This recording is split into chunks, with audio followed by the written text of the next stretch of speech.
اونی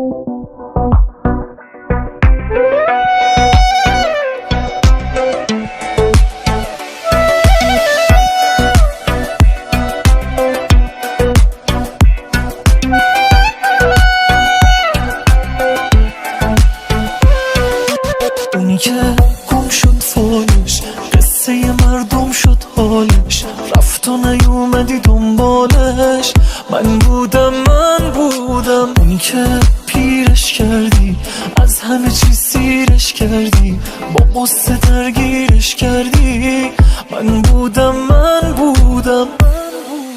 عشق یعنی تنها نذاری کسی رو که میخوادت، یعنی اون توی تابوتم نره از یادت، یعنی راز سکوتت و علت فریادت.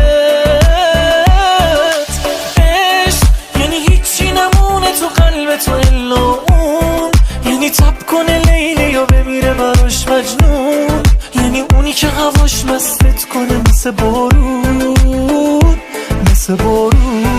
آره عشق یعنی تنها نذاری کسی رو که میخوادت، یعنی اون توی تابوتم نره از یادت، یعنی راز سکوتت و علت فریادت. آره عشق یعنی هیچی نمونه تو قلبت و الا اون، یعنی تب کنه لیلی و بمیره براش مجنون، یعنی اونی که هواش مستت کنه مثل بارون.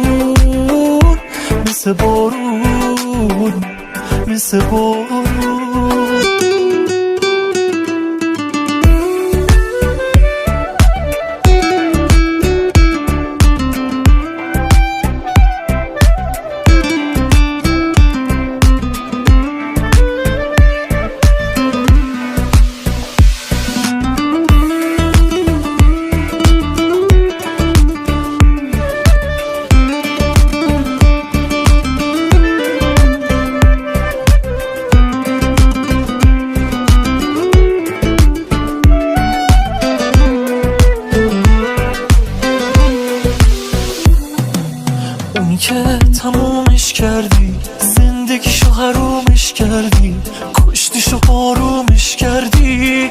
من بودم اونی که دردش بودی، آتیش دل سردش بودی، فاتحه نبردش بودی.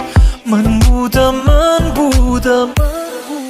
عشق یعنی تنها نذاری کسی رو که میخوادت، یعنی اون توی تابوتم نره از یادت، یعنی راز سکوتت و علت فریادت.